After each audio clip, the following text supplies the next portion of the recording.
You'll give me half of your pension. Those words sat on the table between us like a plate of cold soup, unappetizing, unnecessary, impossible to swallow.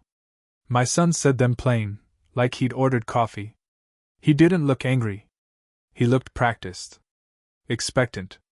Like he'd rehearsed a line in the mirror and decided it sounded better out loud. We were at the small kitchen table that used to belong to my mother. It's the one with the gouge along the edge where I once chipped it with a hammer while fixing the drawer. The gouge has softened with age. The table has a warmth most new furniture can't buy. Emily, my daughter, would joke that the table had more character than the modern kitchens on TV. Tonight, it felt like the only honest thing in the room. Outside, the late autumn wind pushed leaves against the porch light. The house smelled faintly of stew, the kind I'd learned to make after Laura died, and the lamp over the table threw a small circle of golden light so we could all pretend the world outside the window didn't exist. Sasha sat across from me, elbows on the table, jaw set. He's 32 now, all the height of his mother and the bluntness of my temper, but there's a carelessness to him I never could fix. I'm serious, Dad, he said again. Half. It's what fair people do. You worked, now it's our turn to help you enjoy it. He smiled like it was obvious. Like filial duty was a bill you could pay in installments. I felt my fork go heavy in my hand. Sasha, I said slowly, your mother and I planned my pension to see me through. It's not disposable. He leaned forward. It's not disposable if you don't use it. You've got savings. We've got rent and the baby in. He jabbed a thumb toward the hallway where his wife had just put their little boy to bed. You don't know what it's like, Dad. You never did. That last phrase landed harder than anything else. It wasn't only about money. It was a verdict. I remembered the day I first explained to him what a pension meant, years ago, at the park, while he was still a kid on a skateboard, impatient with life. I told him a pension was not a prize, it was a promise. A promise that if you built a life carefully, you could sleep when you were older without fear. I told him that with a laugh and then tucked him into the car because he'd skinned his knee. He'd grown up since then. So had I. But apparently not the way he meant. You're asking me to give up my safety, I said. To hand you the thing I worked my whole life to secure. He shrugged. Dad, your life is not that fragile. You've got the house, the car. You'll manage. I wanted to tell him he was wrong. I wanted to tell him about the nights I sat awake after Laura was gone, counting every bill, calculating every possibility. I wanted to tell him the only reason I didn't sell the house was because of the way the light hits the kitchen at dawn, and how it reminded me of Laura's laugh. But instead I remembered something Laura said once, in the kitchen when Sasha had been small and mouthy. Money's not the hardest part, Mark. The hardest part is teaching them not to take what isn't theirs. Her voice was a small echo against the sound of the refrigerator. I felt that echo like a presence in the room, not accusation, but expectation. Sasha's wife, Nina, sat silent beside him, the baby asleep against her shoulder. She looked tired in a way that suggested nights without enough sleep, bills stacking, small humiliations tucked into daily life. I felt a flash of anger at the universe for putting those eyes on my son's face, and then a different kind of anger for what my silence had cost. Why now? I asked. Why not ask for a loan? Or help in another way? Sasha's jaw worked. I did ask.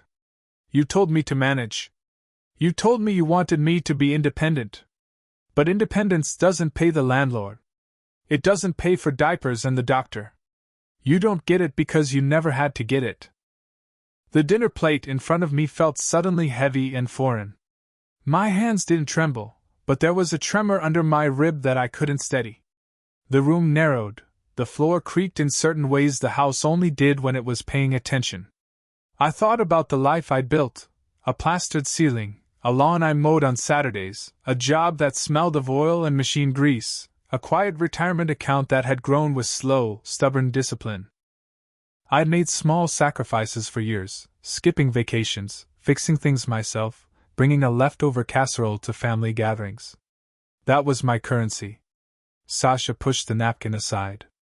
It's not like I want your money forever, he said. Half now, help get us out of debt. We'll pay you back. The words were soft, and they were corrosive.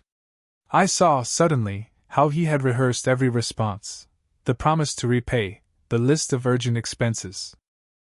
He'd covered his tracks like a man assembling a story he expected to be judged. My mouth tasted metallic. For a second I thought of calling Laura's name aloud, because she'd always known the blunt truth to say. But she wasn't here. The house was that quiet absence I woke to sometimes, heavy as a stone. You think this is an argument? I said finally. That by sitting and telling me your needs, I'll hand over half of the plan I made for the rest of my life? Sasha's face hardened, which made it harder to see the man under it. I think you're selfish, Dad. You kept everything locked up tight while we struggled. Now you can help. Selfish. The word stung for reasons I didn't want to admit. Had I been selfish? Or careful? Where's the line between protecting a future and hoarding it? I remembered my father's hands, calloused and quiet, how he'd taught me that saving is a kind of prayer. I thought about Laura, how often she'd sighed and told me we'd done enough for the kids. I thought about late nights tucking bills in the drawer and telling myself we were doing right. I sat back slowly, feeling older than the calendar said I was. You said half, I repeated. Half of everything I'll ever get? You want to split the promise I made to myself? Yes, Sasha said. Half. For a long moment, nothing moved but the light. It was the sort of silence that makes you feel like a character in a play, waiting for the next line to justify the whole scene. I could have answered with anger. With the kind of righteous speech Laura would have laughed at and told me to say quietly. I could have slammed my fist on the table and dismantled him with shame. Instead, I felt something else. A small, cold clarity. Not fury. Not giving in. Something I hadn't felt in years. The beginning of a plan. I pushed my chair back slowly, making the board complain. Sasha's eyes narrowed. Where are you going? He asked. To get a glass of water, I said. Then I stood, because once you stand, you move. And once you move, the momentum of your life shifts a little. As I crossed the kitchen, the little brass clock on the counter caught my eye. Laura's taste in thrift store finds. Its ticking used to lull us. Tonight it sounded like a metronome counting the beat of a decision. I reached up, not for the clock, but for the drawer where I kept the small leather-bound notebook, the one where I'd written plans and budgets, and the little notes to myself that kept life honest. Inside that notebook was something I'd drafted and never sealed, a note to myself about what I would do if my money ever became a temptation to those I loved. I had written, months ago, that I would protect it not because I was greedy, but because sometimes robbing the future solves a present problem and leaves everyone poorer. I read my own words now like a verdict. When I returned with the glass, Sasha watched me like a man waiting for a reveal. The house hummed with the ordinary things of living. You think this is funny? He said finally, voice low. I sat down again across from him, the glass of water splashing in the light. No, I said. But I think it's important we both understand what we mean when we say help. He scoffed.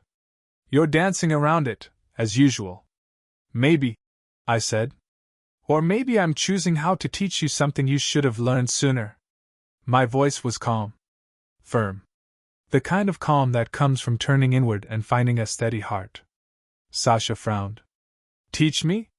This isn't a lesson, Dad. We need help now. I know, I said. And help we will discuss.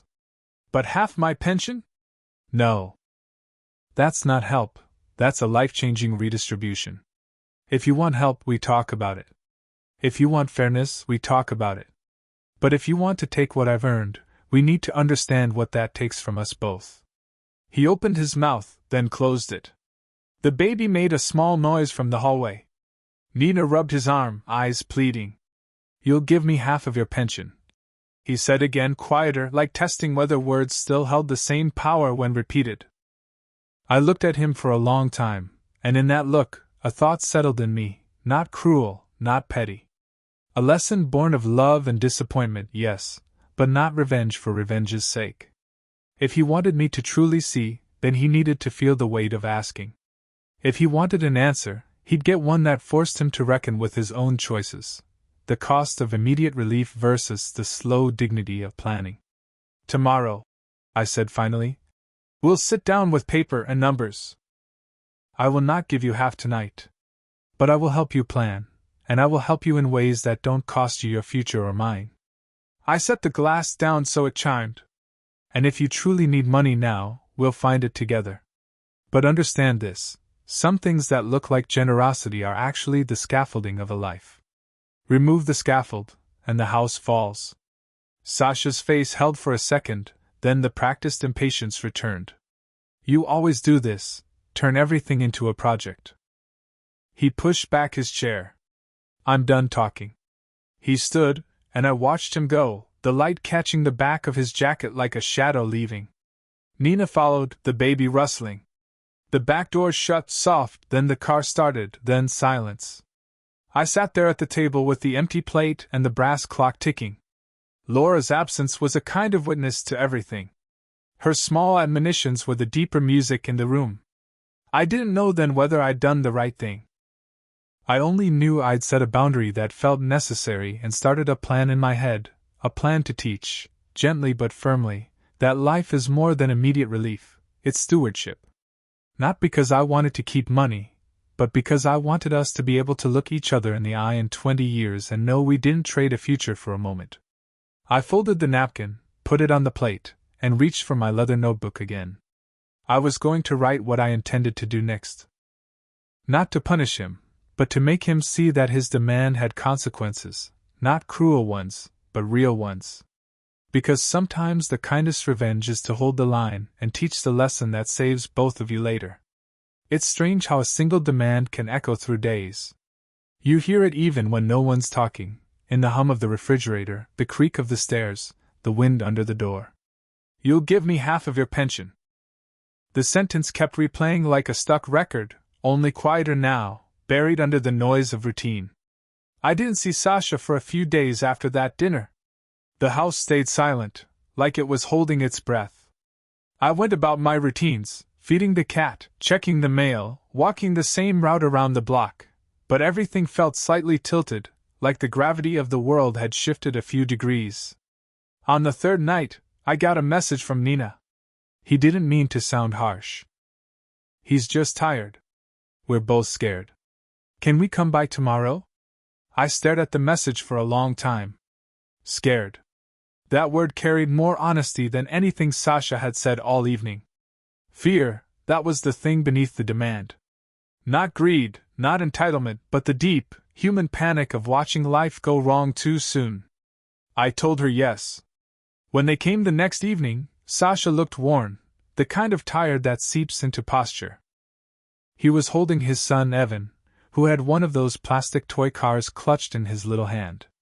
The sight of my grandson always untied something inside me. He had Laura's eyes, that gray-blue that could soften a room. Hey, Dad, Sasha said. Voice lower this time. He set the boy down gently. Can we talk? I nodded and led them to the living room. Nina sat quietly beside him, her hands folded. I poured coffee for all three of us, mine black, theirs with cream, and waited. Sasha leaned forward. I know what I said the other night sounded bad. I shouldn't have said it like that. It wasn't the words, I said. It was the intent behind them. He frowned. It's just, we're drowning, Dad. Rent went up again, Evan's daycare doubled, and the shop cut my hours. We've got debt stacked on debt. I didn't mean it as taking, I meant it as sharing. Family helping family. Nina's eyes flicked toward him, then to me. He's proud, she said softly. He doesn't want to ask for help, but it's gotten bad. I looked at Sasha, the stubble, the tightness around his mouth, the same lines I'd once seen in my own mirror when the company laid me off for the first time. I know what drowning feels like, I said quietly. But drowning people sometimes pull others under trying to survive. That's not help, that's panic. He bristled. You make it sound like I'm stealing from you. I'm saying you didn't ask, I said. You demanded. The silence stretched again. Evan's toy clattered across the floor. He rubbed his face. I'm sorry, he said finally. I just thought you'd understand. You always told me to fight for what I needed. Yes, I said, but not from your family. Not like this. He looked at me then, really looked, and I could see something shift behind his eyes. It wasn't anger now, it was shame. You think I'm like my grandfather, he said. That name hit the air like static. My father. The man who'd gambled away half our savings when I was Sasha's age. The man who made me promise I'd never live dependent on anyone. I hadn't spoken of him in years. You're not him, I said carefully. But you think I could be, he pressed. That's why you're so tight with everything. You've been living scared of turning into him your whole life. That one landed deep. Because it was true. I felt the weight of that generational echo, the fear of repetition, of inheriting the same ruin you once swore to avoid. I thought I'd broken the cycle by being careful, disciplined, guarded. But maybe I'd built a different kind of curse, one made of walls instead of cards. I saved because I didn't want you to grow up the way I did, I said. And I'm asking because I don't want my son to grow up the way I am. He shot back. We stared at each other across the coffee table, two men separated by years and mistakes but bound by the same fear, failure. You're right, I said finally. Maybe I have been too guarded.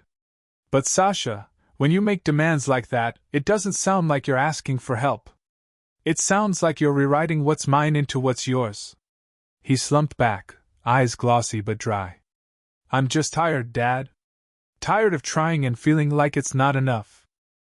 Every time I fix one thing, 3 more break.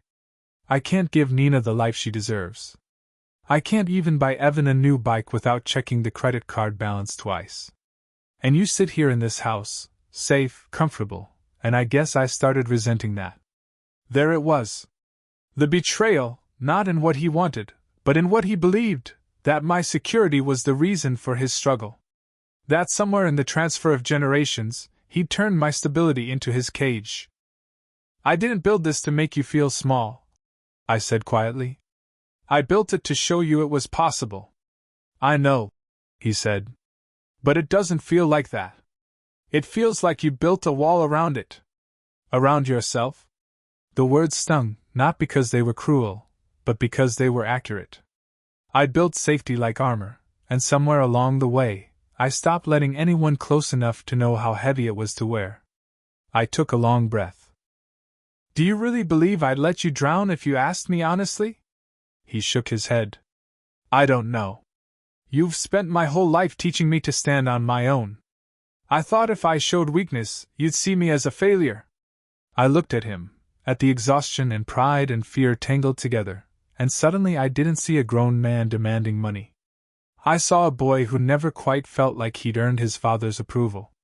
That realization hit me harder than anger ever could. Because maybe I'd taught him independence so well that he couldn't tell the difference between asking and begging. I don't want half your pension, Dad, he said quietly after a while. I wanted to know if you'd be willing to share something that mattered to you. Because sometimes it feels like you love the plan more than the people. I leaned back, heart heavy. Maybe I did.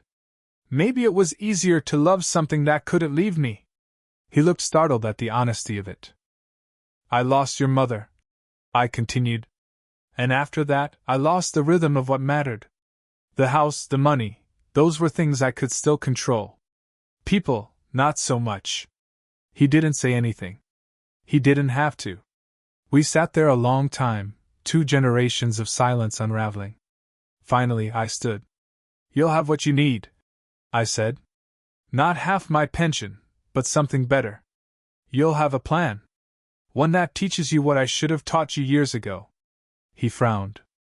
What do you mean? You'll see, I said. Come by Sunday. Bring your paperwork. Bring your pride too, we'll put both to work. Dad, he started, but I was already turning toward the kitchen. Because now the clarity I'd felt before was sharper. Not revenge in the cruel sense, but retribution through truth. A moral counterbalance.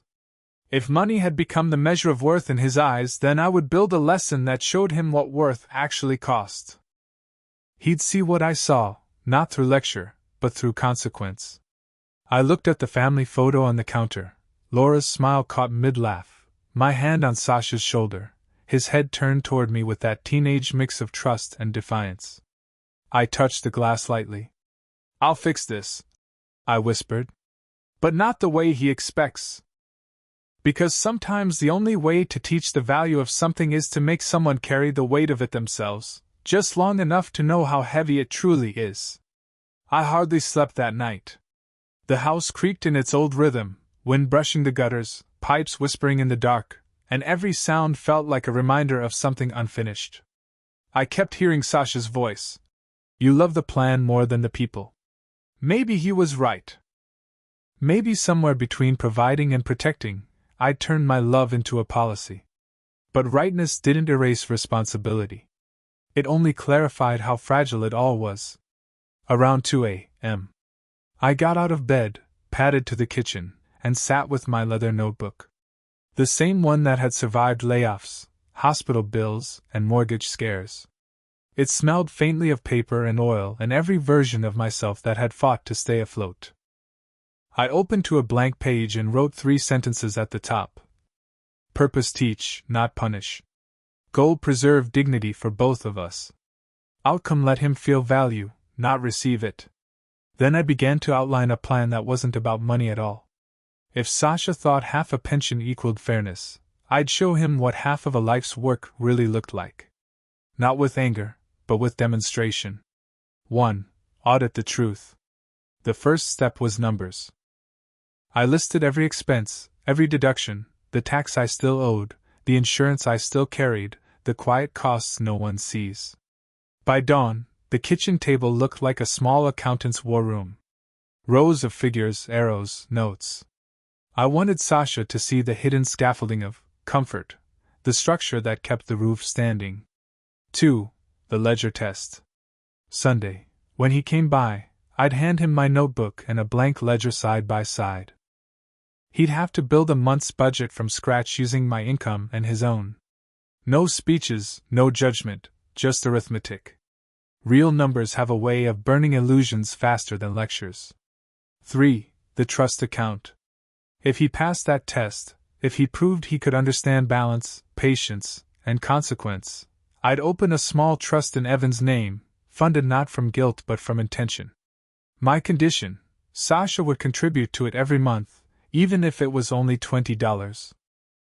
A symbolic act of building, not taking.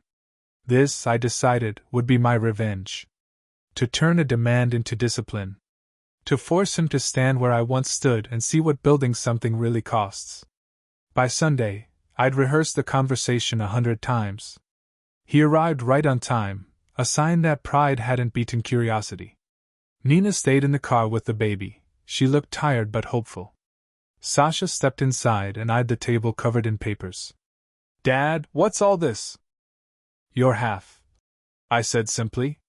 His brow furrowed. "What?" "You wanted half my pension," I said, sliding the notebook toward him. "This is half my life. Half the work, half the cost, half the nights your mother and I stayed up figuring out how to make things fit." "Sit." He hesitated, then sat.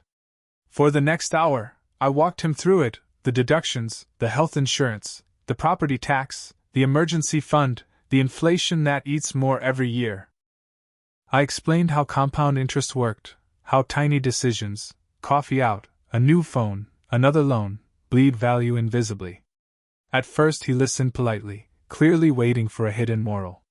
But by the 3rd page, I saw the shift, realization. He started doing the math under his breath, muttering disbelief at how small the margins really were. "You don't actually have that much left," he said quietly. "No," I replied. "Comfort isn't abundance, Sasha. It's the ability to sleep without panic." He nodded slowly. The anger that had colored our last talk began to fade. In its place was something more useful, humility. When we finished, I poured us both coffee. So, I said, you still want half? He looked at the numbers again and gave a shaky laugh. Half of this? I'd be broke by next month. Exactly. We sat in silence a moment. Then I pushed a blank ledger toward him. Now make yours. He frowned. You mean our budget? No, I said. Yours. Show me how you live. Not to judge, to understand. He hesitated, then started writing. Rent, daycare, car payment, groceries. As he worked, I watched his pen slow, then stop. He rubbed his temples. We're bleeding money, he muttered. I said nothing. After 10 more minutes, he dropped the pen. We shouldn't be this close to zero. Most families are, I said. That's why I wanted you to see. It's not shameful. It's reality. And the difference between sinking and surviving isn't luck, it's foresight. He looked up, eyes red. So what now? You've proven your point. We're drowning, and I feel like an idiot. That's not the point, I said gently. The point is what comes next. I slid a small envelope toward him. Inside was a check, not for half my pension, but for 1 month of his rent. This, I said, is what help looks like when it's honest. Temporary, specific, and with a plan to move forward. He stared at it. I can't take this. You can, I said, if you accept the condition that comes with it. What condition? That you and I meet once a week for 3 months. You bring your finances. I'll bring mine. We'll build something sustainable together. You learn how to manage it, and when you do, we'll open a trust for Evan. Your contribution, my seed money. Deal? He exhaled. You're turning me into your student. I'm turning you into my equal, I said. That's the only way this works. He laughed softly, shaking his head. You always have to make it poetic. It's cheaper than therapy. That got a real laugh out of him. The tension eased. But the lesson wasn't finished. A week later, I added the second part of the plan, something I hadn't told him. I called the manager at the local hardware store where I used to work and arranged for Sasha to help part-time with deliveries on weekends. Not because he needed the extra cash, though he did, but because I wanted him to experience what steady, honest routine feels like. The rhythm that builds a life brick by brick. When I told him, he frowned. Dad, I already have a job. I know, I said. This isn't about money. It's about discipline. The kind you can't download or borrow. Just humor an old man. He agreed reluctantly. The first Saturday, I drove by after my morning walk. I saw him hauling lumber with 2 older guys from the store, laughing, sweat darkening his shirt. Something in him looked alive again, the stubborn pride replaced with quiet purpose.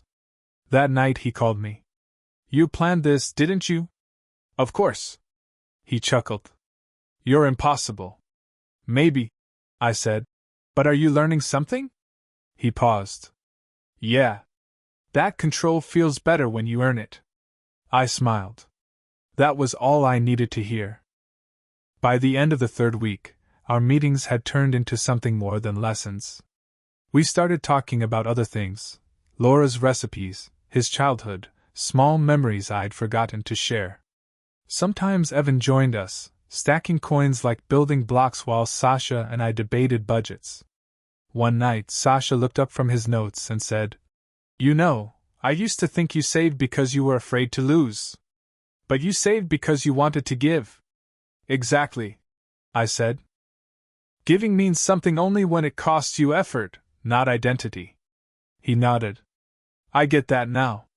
But the real turning point came later, when I quietly transferred a small amount into Evan's trust account, a seed to show faith. I didn't tell Sasha right away.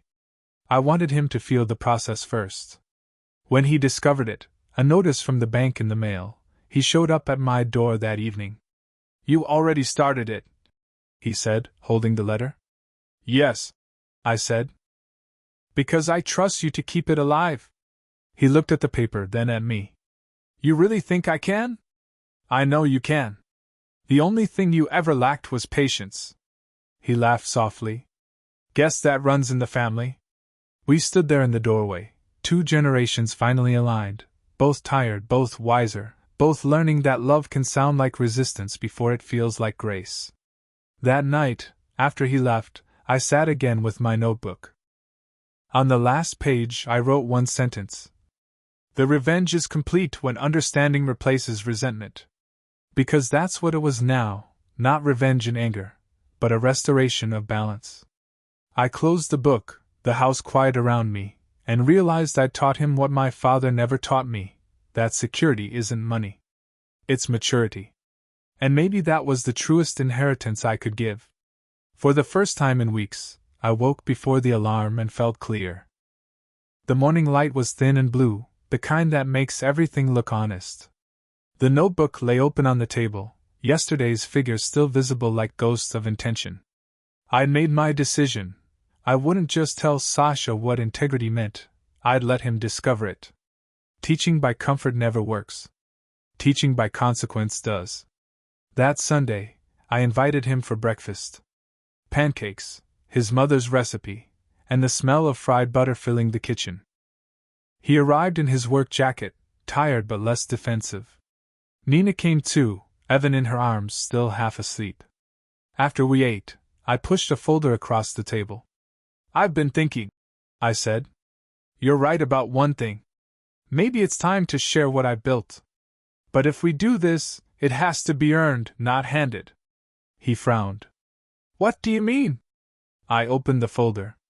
Inside was a tight document, stamped at the bank the day before. A cosign agreement, a mock business plan, written in formal legal tone, but real enough to make him blink. At the top it read, Project Half. A cooperative venture between father and son. I opened a new savings account yesterday, I said. Half of what you asked for is in there. But it's conditional. Every withdrawal has to match a deposit of equal value from your income or effort. Dollar for dollar. He blinked. You mean I have to match you? Yes. When you earn 100, I'll release 100. When you skip, the account sleeps. He leaned back, half amused, half insulted. That's complicated. Life is complicated, I said. This is a partnership, not a rescue. He didn't sign immediately, of course. He asked questions, practical ones, interest rates, limits, time frames. But beneath them I could hear the real question, do you trust me with this? I do, I said. But I trust you more when you have skin in the game. For 2 months the plan ran quietly. Each week he brought receipts, bank slips, sometimes just a notebook of hours worked. We met Sundays, coffee between us, ledger open. At first he matched the deposits mechanically, as if proving he could play my game. But soon, he began adding notes in the margins, thoughts about side projects, small savings, a plan to sell his old tools online. I said little, I just listened. By the 4th week, I noticed he'd stopped asking for transfers altogether. He'd started to enjoy the arithmetic of progress. I forgot how satisfying it is to see the numbers move, he said one evening. Even if they move slow. That's the secret, I told him. Progress is invisible until one day it isn't. He smiled, the first honest one in months. Then came the test, the quiet trap I hadn't planned but life delivered. One Friday, Nina called. Her voice was tight. Evan's in the hospital, fever that won't break. Sasha's on his way, but the insurance paperwork's a mess. I was there within the hour. In the sterile light of the pediatric ward, Sasha stood at the counter arguing with a clerk, frustration edging toward panic. The nurse kept repeating, "The card's inactive, sir." He turned when he saw me. "Dad, I can cover it, but the card's maxed and payday's Monday. If you could just transfer from the account." I didn't hesitate. I signed the form myself, paying the deposit. But as we sat in the waiting room, I saw the fear in him, not the fear of debt, but of losing control. When Evan was stable later that night, Sasha said quietly, "You didn't even ask if I'd pay you back." I shook my head. "Because this one isn't about money." "What's it about?" Understanding what half means, I said. It's not 50% of cash. It's sharing weight when the other person stumbles. He nodded slowly, eyes red. Then I owe you more than money. Then pay in gratitude and growth, I said. He smiled weakly. You and your metaphors. 3 weeks later came the real trap, deliberate this time. I called him over one evening and placed a sealed envelope on the table. Inside, I said, is the remainder of the account. Every cent. It's yours, no conditions. He looked suspicious. What's the catch? None. Just decide what to do with it. I won't ask. He didn't open it right away. He took it home. 4 days, no word. Then, a text, can I come over? He arrived late, envelope still sealed. I couldn't spend it, he said. Not because I didn't need it. Because it didn't feel right. It felt like undoing everything we've done. I smiled. That was the point. He exhaled, almost laughing. So this was all a test? Not a test, I said. A mirror. He looked at the envelope again, then slid it back to me. Put it in Evan's trust. He'll need it someday more than I do. My chest tightened. I hadn't realized how much I'd wanted that answer. I nodded. He will. And he'll know his father earned it. That night, after he left, I added a line in my notebook. The trap worked when he returned what wasn't his to keep. Because the real betrayal was never about money. It was about misunderstanding value, thinking security could be inherited instead of built. And now he knew. But what I hadn't expected was what happened next. A month later, Sasha brought me a small box. Inside was a pen, old-fashioned, engraved with my initials. I sold my old tools, he said. And I wanted to buy you something useless. You know, to balance all the practical stuff. I laughed. You mean sentimental? Exactly. He grinned. You were right. Feels better to give than to take. I held the pen, felt its weight, modest, precise. That's how you know you've learned something, I said. He looked around the kitchen, eyes lingering on the brass clock. Mom would have liked this version of us. She would, I said. In the weeks that followed, our meetings turned into tradition. We didn't talk about budgets anymore. We talked about life, the small mechanics of peace. He started teaching a night class at the community center on personal finance. Nina volunteered there too. Sometimes I'd sit in the back, pretending to read, watching him explain compound interest with that same patience I used to fake when teaching him to ride a bike. He didn't know I'd added his name as joint owner on the trust account. Not yet. Some lessons don't need announcement.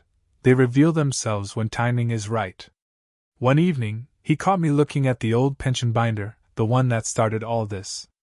You still keep that thing? He teased. Of course, I said. It's history. He poured us both coffee, black for me, sweet for him, and said, You know, I never really wanted half your pension. I know. I just wanted to feel like I mattered. You always did, son, I said. You just had to believe it without proof. He nodded slowly. You're a good teacher, you know that? Only because I learned the hard way. That night, after he left, I sat at the same kitchen table where the argument had begun months ago. The light was softer now, the air warm. I opened the notebook one last time and wrote. The plan became a bridge. Half isn't about division, it's about trust shared evenly across the weight of 2 lives. I closed the book, set the pen he'd given me on top, and let the house rest. The brass clock ticked steady, almost kind. The trap was complete, not one that caught him, but one that freed us both. It happened quietly, the way important things often do. No confrontation, no shouting, no second act of drama, just a phone call on a Thursday afternoon that changed the shape of everything. I was trimming the hedge when Sasha's name flashed on the screen. His voice came tight, low, and steady, the same tone I used to hear when he was hiding panic under responsibility. Dad, he said. Something came up. I need to tell you before you hear it from someone else.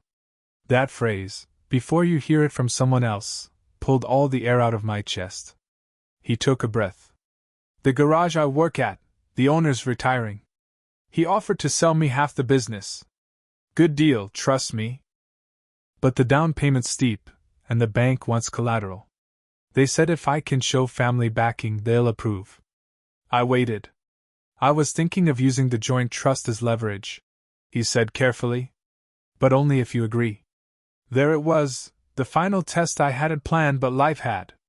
The account, the one he refused to take months ago, had become the key to his future. I felt my throat tighten. You realize if you fail that loan, it hits both of us. I do, he said quickly. That's why I called before signing anything. I wanted to ask, not assume. Ask. Not demand. Not expect. That single verb, ask, was proof that something fundamental had shifted. I'll think about it, I said. Come over tonight. He arrived with papers neatly stacked, every line highlighted, margins full of notes. I saw exhaustion, but also ownership. I'm not chasing comfort anymore, he said as I scanned the documents. I'm building something solid. A business that can stand on its own.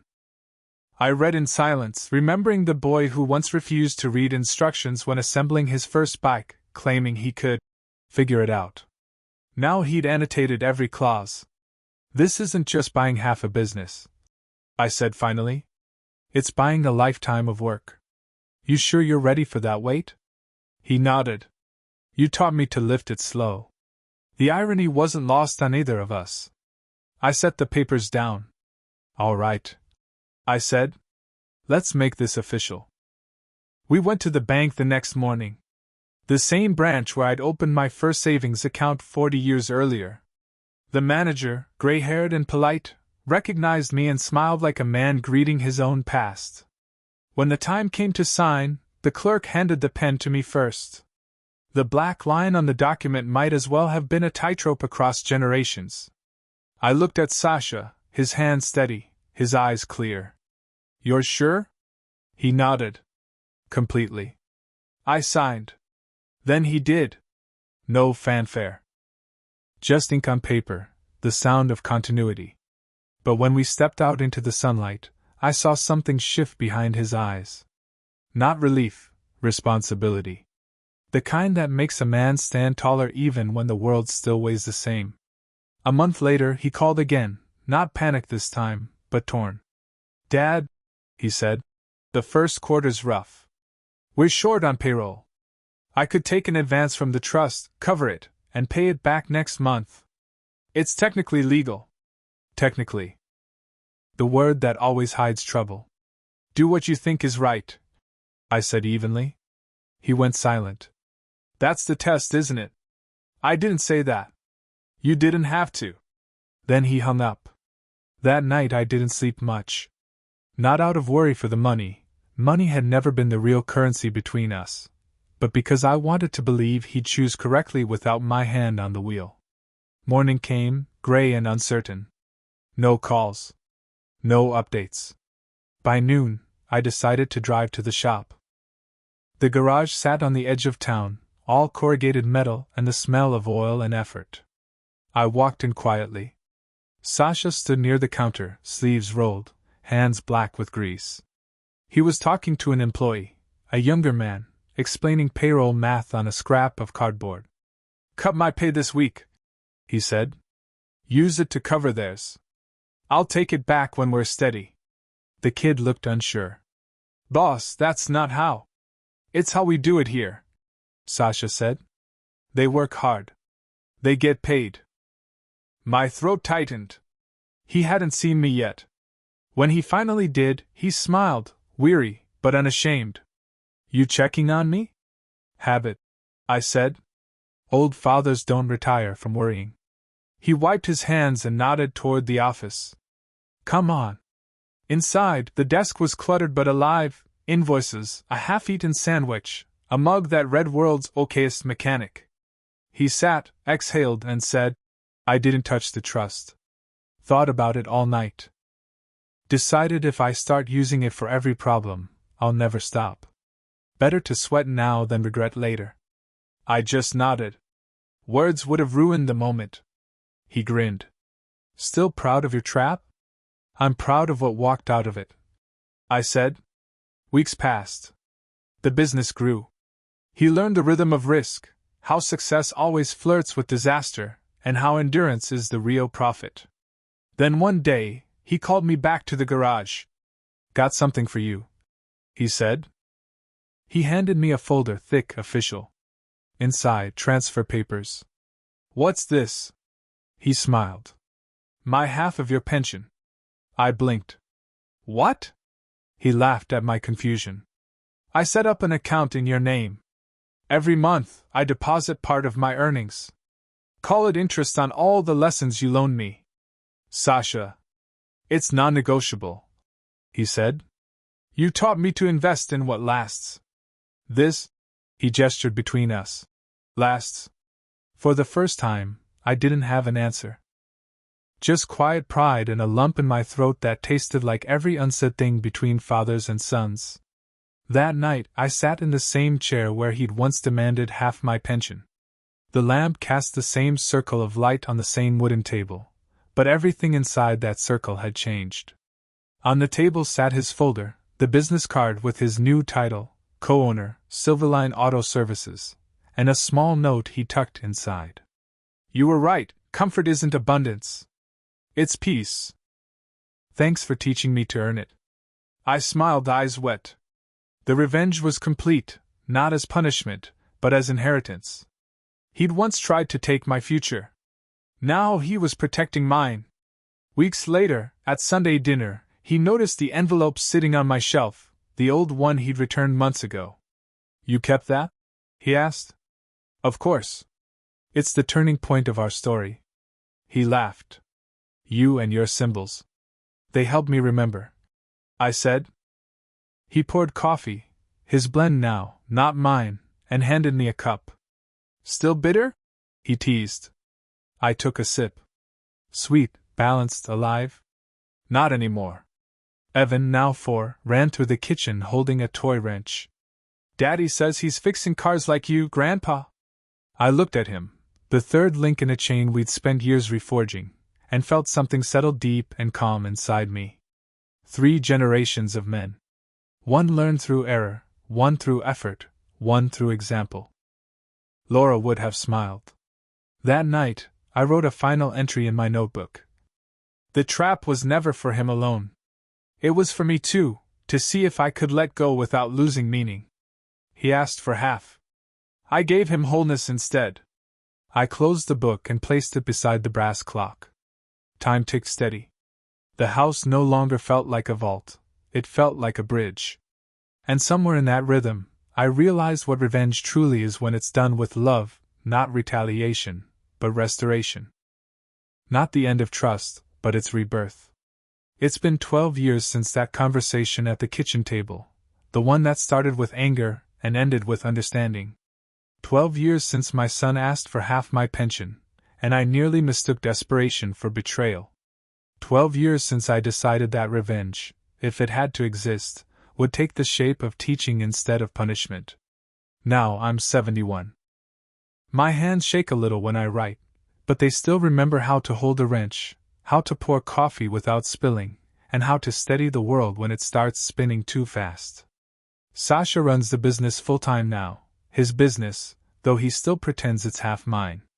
He's expanded it twice, added a new wing, trained a handful of young mechanics who call him Mr. Silverline, like he's the character in a story. Sometimes, when I stop by, I catch him doing the thing I once did, checking the ledger twice, running a thumb along the side of the paper before signing, breathing before deciding. And I can't help but smile, because he doesn't realize that those small, precise movements are the true inheritance. He always makes time for coffee. His blend, of course, dark roast with a hint of cinnamon. He keeps a mug for me on a high shelf, the same chipped ceramic that says World's Okayest Dad. He never replaces it, though the shop is full of clean, shiny ones. He says it's sentimental. I know it's sacred. After Laura died, I thought love stopped being a living thing. I thought it froze somewhere between memory and survival. But watching Sasha grow into himself thawed something I didn't know was still buried. He and Nina now have 2 children, Evan and little Claire. They're loud, curious, and full of the kind of chaos that turns a house into a home. Every Sunday, they come over for lunch. It's become ritual. Evan runs straight to my study and climbs onto the same chair his father once sulked in. He plays with the old brass clock, fascinated by its ticking. Claire toddles after him, a toy wrench in hand, pretending to fix the furniture. And Sasha, always the last to enter, brings dessert and his briefcase. He sets it on the table and says, "Just 5 minutes, Dad," which always turns into an hour of conversation about numbers, plans, dreams. But there's a difference now. The talk isn't about scarcity or fear. It's about expansion, about passing on the lessons that once nearly tore us apart. He asks about things I never thought he'd care about: insurance structures, retirement strategies, even the idea of setting up a scholarship for kids from trade schools. When I asked him why, he said, "Because you made me realize stability is the foundation for generosity." I nearly cried at that. Because all those nights of silent planning, all those small lectures wrapped in stubborn love, they had ripened into wisdom I could actually see reflected back at me. After Laura passed, I wrote her hundreds of letters I never mailed. The last one was dated the day Sasha asked for half my pension. I never opened that one again, until recently. It said, "He's turning into the man I used to be, angry at the world, convinced that pride is strength. I want to save him from himself, but I don't know how to do that without losing him." Reading it now, I smiled. Because I did lose him, for a while. But I found him again in the only way that works between fathers and sons, by letting him earn his own understanding. Sometimes love has to step back to be seen clearly. Evan turned 16 this fall. Last month, Sasha asked me to come with him to the bank. The same bank. The same marble floors, the same smell of paper and quiet arithmetic. He opened a folder in front of me. "I want to transfer management of Evan's trust to him," he said. I blinked. "Already?" He smiled.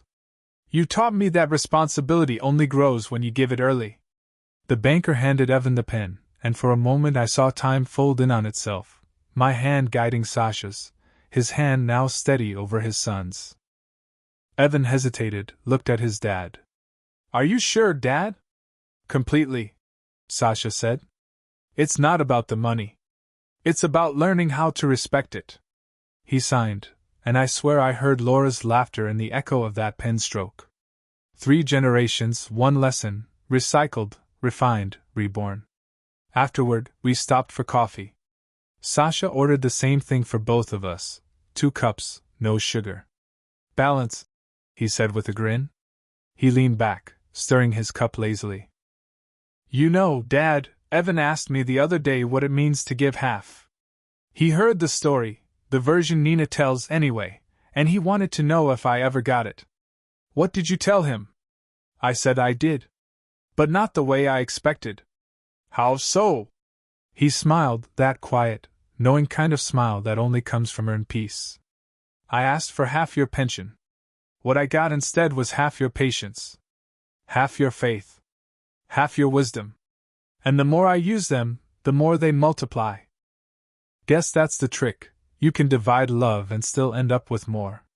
I laughed, but my chest tightened. "That's a better line than I ever wrote." "Don't worry," he said. "I'll give you half the credit. I don't travel much anymore. My knees complain when the weather shifts, and my hearing isn't what it used to be. But I have everything I need right here. Some nights, I sit on the porch while the neighborhood settles. The sky dims, the wind softens, and the world becomes small enough to hold in your hands. I make a cup of coffee, Sasha's blend, and pour it into the same chipped mug. I watch the steam twist into the night air and think about time, how it doesn't erase, it refines. There's a peace in routine. In knowing that what once felt like a wound has become a story worth retelling. People always say revenge is about power, about getting even. But I've learned it's about balance. The moment you stop wanting to hurt and start wanting to heal, you've already won. Last winter, Sasha showed up unannounced, coat dusted with snow, a small envelope in hand. "Don't worry," he said, laughing. "No more requests for half of anything." Inside the envelope was a photograph. It was me, him, and Evan, all standing in front of the garage, arms crossed, same tired smiles. Underneath, in his handwriting, it said, "Three halves make a whole." I keep it framed on my desk. Every time I see it, I feel Laura somewhere nearby, shaking her head at our stubbornness and maybe, just maybe, smiling too. A few months ago, I started sorting my things, notebooks, letters, all the clutter a life collects. I found that old ledger I used when Sasha first came asking. The numbers have faded, but the imprint of the pen is still visible, pressed deep into the paper. I traced the lines with my finger and felt the faint memory of tension, fear, and love all tangled together. Then, on the last page, I wrote a final note. "If someone ever asks for half of what you have, don't give them the money. Give them the wisdom that built it. The rest will take care of itself." I closed the book and placed it in the box labeled for my son. It's spring again. The apple tree in the yard has started to bloom, and when the wind blows, it looks like snow, the kind Laura used to love watching from the kitchen window. Evan and Claire are playing on the porch steps. Sasha is fixing the railing, humming tunelessly, the way I used to. The light fades slow, kind, forgiving. I take a sip of my coffee, sweet, balanced, familiar, and I realize that life has finally become what I wanted it to be all along, a steady, quiet conversation that keeps going even when words stop. The revenge is over. The lesson remains. And love, divided and redivided, still multiplies. If this story moved you, please support the channel by liking the video, subscribing, and leaving a comment with your thoughts. To continue the journey, click the box on the left for the next story. Thank you for being here.